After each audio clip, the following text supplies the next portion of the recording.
feno ny fanahin'Andriamanitra. Izany loha teny mahafinaritra izany no anasako anao hiaraka idindinika indray. Feno ny fanahin'Andriamanitra manasa anao aharitra hatramin'ny farany.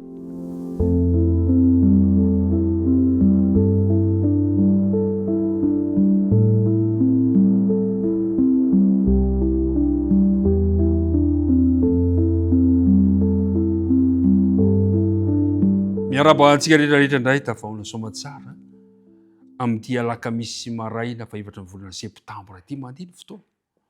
Kanefa azo antoka ihany koa fa mandeha tahaka an'izany koa ny fanarahantsika an'Andriamanitra. Hombanao izy, anomeanao manakariva ny fanahiny ary itononona ho anao sy ny ankonanao ny fiadanan'ny Tompo.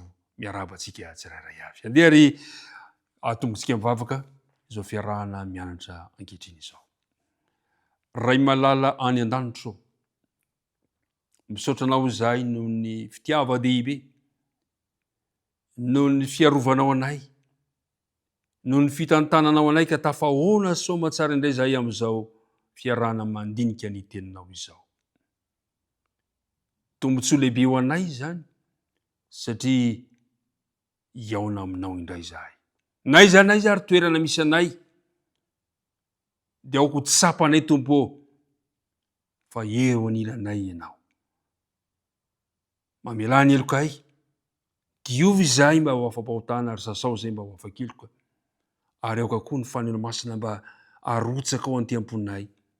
Ahafahanay mandray tsara ny teninao ka ampianatranay izany fanahy izany mba tonga anay ho mpakatò ny teny.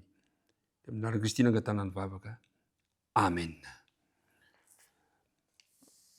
Ry mpiara-midinika namana, andeha iverenantsika indray ilay andinina atao tadidina amin'ny Exodosy 4:20 ka ny andininy 7 dia manao hoe dia tonga Mosesy ka nanambara tamin'ny olona ny teny rehetra izay nataon'i Jehova sy ny fitsipika rehetra. Ary namaly reny rehetra ny olona rehetra ka nanao hoe ny teny rehetra izay nolazain'i Jehova dia ataonay. Misaotranao amin'ny fiaraha-mamerina fa efa efantatra tsapa fa efa manomboka ao am-bavantsika izany dinika izany. Androany toy ny omaly, fantatsika tsara omaly fa nanome toromarika ny Tsipri ny tamin'ny Mosesy Andriamanitra mahakasika ny fanompoam-pivavahana atao amin'ny fitoerana masina. Tena nomen'Andriamanitra amin'ny Tsipri. Nasaina nanao akanjo mpisoronana ny mpisoro. Ny mpisorona be koa dia nasaina nanao efoda manokana izay ahitana ny anaran'ny zanak'Israely. Nanao sarotratra ny mpisorona be izay nahitana ny Orima sy Tomima ary natao izany mba atsapana fa eo Andriamanitra. Ary fantatsika tsara fa nasaina notokanana ihany koa ny mpisorona tamin'izay fotoana izay. Ary nampidirina tao ireo fitaovana isan-karazany tahaka ny alitara fandoroana didin-kazomanitra, ny tavy fisasana, ny diloilo fanosorana ary ny didin-kazomanitra. Hitantsika amin'ny Exodosy 4:30 izany andininy soratra masina izany. Ankehitriny dia tonga eo amin'ny andininy faraka amin'ny 30 isika. Ahitantsika toe-javatra anankiray dia ny nanendrena any Bezalila sy Oliaba olohan'ny mpiasa tamin'izany fotoana izany. Hitantsika tsara zany fa Andriamanitra zany dia miantso ny tsirairay avy arakaraka izay fanomezam-pahasoavana omen'Andriamanitra azy amin'ny fiaraha-miasa fanatanterahana izany asan'Andriamanitra izany ka dia nomeny ny taridalana amin'izany dinidinika ny fanaovana izany. Izao no voalaza ny soratra masina amin'ny Exodosy 4:30 sy ny manaraka. Ary io no ahitantsika teny voalohany, fotoana voalohany amin'ny soratra masina hoe nofenon'Andriamanitra fanahiny ny olona anankiray. Dia midika inona izany? Izao no voalaza ary. Ary Jehova niteny tamin'i Mosesy ka nanao hoe indro efa notononika anarany Bezalila zanak'Ory, zanak'Hora avy any amin'ny firenen'i Joda, ary efa nofenoko ny fanahin'Andriamanitra izy dia fahendrena sy faheran-tantsaina sy fahalalana ny amin'ny taozavatra rehetra. Eo amin'ny andininy 9. Ary indro izao efa nanomeny Oliaba zanak'i Ahisamaka avy amin'ny firenedana ho namany, ary ny fony izay endry tsara rehetra dia efa nasiko fahendrena mba hanaovany izay rehetra ifanandidiko anao. Ry mpiara-midinika namana, midika ikinina ny fanahy masina zay atao amin'ny olona tsirairay avy.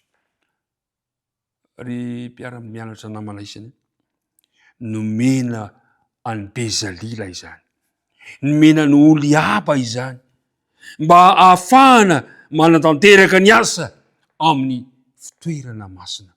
No fenon'Andriamanitra ireto olona reto, ka nahafahana izy ireo manatanteraka fahaiza-manao vaovao indray, fahatakarana sy fahalalana tsara eo amin'ny fanompoana an'Andriamanitra. Ary voalaza fa izany fanahy izany dia nampy an'izy ireo teo amin'ny asa zay notanterahina. Ndeo mijerentsika ny voalaza eo amin'ny andininy 12 ary eo ihany koa no ahitantsika taridalana anankiray ilaitsika zany, ny fanahin'Andriamanitra teo amin'ity fitoerana masina ity, dia mila olona Andriamanitra miara-miasa amin'reto mpitarika reto, reto mpisaorina sy ny karazana. Mila olona Andriamanitra zay olona feno fahendrena, fahirataon-tsaina, fahalalana, ka ny fanahin'Andriamanitra no nanomehany zany. Ary teo anatin'izany toe-javatra zany koa, tao anatin'izany fahaiza-mamorona rehetrarehetra zany, tamin'izany fomba fiasa zany koa, no nanomezan'Andriamanitra ho tsarovana indray apetraka amin'ny toerana misy azy indray ao amin'ity fitoerana masina ity, ny amin'ny fitandremana ny sabatan'i Jehova.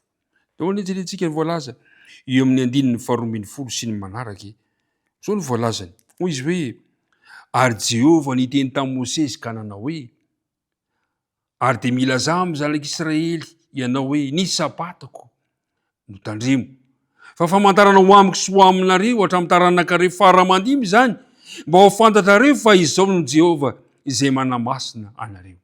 Koa tandremo ny sabata, fa masina aminareo izany, ary zay tsy manamasina izany dia atao maty tokoa. Ry mpiara-midinika namana, mahafinaritra ny fomba fandaminan'Andriamanitra rehefa tafajoro, tafatsangana ilay fitoerana masina. Efa vonona avokoa ny fanaka rehetrarehetra mikasika an'izany, izay tiana ny ilazana amintsika fa ireo rehetrarehetra ireo dia maneho an' Jesosy avokoa, ny fanompoam-pivavahana rehetrarehetra zay nitanterahana tamin'izy dia maneho ny momba an'Andriamanitra sy ny toetra an'Andriamanitra. Ary hitantsika tao anatin'izay fa tsy afaka misaraka amin'ny fitoerana masina ny fitandremana ny sabata. Hitantsika tsara teo fa rehefa nilamina ny fandamina momba ny amin'ny fitoerana masina, dia navel'Andriamanitra nampatsahivina azy. Hoy Jehova, hoy izy hoe, ny sabatako no tandremo, fa famantarana ho amiko sy ho aminareo. Andriamanitra zany dia nametraka ny sabata ho famantarana ho amintsika tsirairay avy. Raha tiako no fantatr'Andriamanitra, raha tianao no fantatr'Andriamanitra, dia miverina amin'ny fitandremana ny sabata, ary tsy misaraka zany ny fitandremana ny sabata sy ny fanamasinana. Ry mpiara-midinika namana, zava-dehibe ny mahita fa asain'Andriamanitra mitandrona ny sabata isika, fa Jehova kosa manamasina ny tsirairay avy. Zao ny voalaza ao amin'ny Exodosy Ezekela 20, manamafy an'izany ny mpaminany Ezekela. Ezekela 20 ka ny andininy 12, dia hoy izy hoe, ary nomeko azy koa ny sabatako. Andriamanitra zany nanome ny sabata, ary fantatsika tsara zany fa Andriamanitra no nanoratra azy teo amin'ny vato fisika teo tendrombohitra Sinay ao anatin'ny didy 4. Dia hoy izy ny mpaminany Ezekela, ary nomeko azy koa ny sabatako ho famantarana ho amiko sy ho aminy, mba ho fantany fa izao Jehova no manamasina azy. Ry mpiara-midinika namana, tsy manana andro akoatra ny sabata Andriamanitra amantarany anao ary amantaranao azy. Ny sabata tokoa mantsy no fampatsahivana fa Andriamanitra ny mpamorona antsika tsirairay avy. Mampafantatra antsika fa izy no mpanavotra antsika. Ao am-bokin'ny Deutéronomie 5:10 dia milaza mihitsy fa ny sabata dia fomba hitan'Andriamanitra anavotana ny tsirairay avy. Ry mpiara-midinika, Andriamanitra no nanoratra an'izany, ary nasain'Andriamanitra napetraka ao anatin'ny efitra masina izany didin'Andriamanitra izany. Ary izao ny voalaza amin'ny Exodosy 5:20 ka ny andininy 2:20. Exodosy 5:20 ka ny andininy 2:20, izy hoe, ary apetrao eo ambony fiara ny rakotra fanaovam-panavotana, ary ao anatin'ny fiara no asio ny vavolombelona izy omeko anao le vavolombelona dia ny didy folo ary tsy hina le rakitra fanaovam-panavotana Jesosy no rakitra fanaovam-panavotana ao amin'ny dimpoly. Re mpiara-midinika namana zava-dehibe io mason'Andriamanitra ny didiny ary napetra ny manokana tsindriny manokana ny amin'ilay sabata fa famantarana izany. Androany ary dia ty anao antso aminao aho hoe tianao ve ny mba handrotran'Andriamanitra ny fanainy masina tahaka ny Bezalila sy Oliaba mangatà omeny anao izany. Ary faharoa, tianao ve na mba ho fantatr'Andriamanitra dia zao omen'Andriamanitra ny vahaolana nomeko azy ny sabata. Nomen'Andriamanitra antsika ny sabata mba ho famantarana ho aminy. Ny faniriko zany dia zao, ianao ho fantatr'Andriamanitra noho ny amin'ny fanapa-kevitra raisinao hitandrona izany sabata izany. Ny tompony ombantsika tsirairay avy ny vavaka risika ankehitriny. Ray malalo misotranao izahay noho ny fitiavanao anay ka nampafantaranao anay fa azonao atao ny manrotsaka ny fanenao masina amin'ny olona tsirairay avy tahaka ny Bezalila sy Oliaba. Tianay koa androany raha mba fienoanao ny fanenao masina izahay. Nampafantaranao anay koa tamin'ity andro edy fa tsy afa-misaraka amin'ny fitoerana masina ny fitandremana ny sabata izay nataonao famantaranao aminay sy aminao. Andriamanitra zao ampio izahay mba hampakatoa ny teninao.